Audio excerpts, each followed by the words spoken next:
আজকে আমার কাছে আছে এলসিডি যুক্ত একটা ফোন, আর এটা হচ্ছে একটা ওএলইডি যুক্ত ফোন।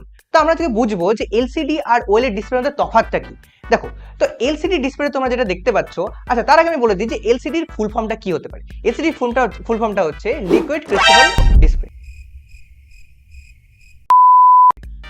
ওকে, অ্যান্ড ওএলইডি যে ফুল ফর্ম সেটা হচ্ছে যে অর্গানিক লাইট ইমিটিং ডায়োড।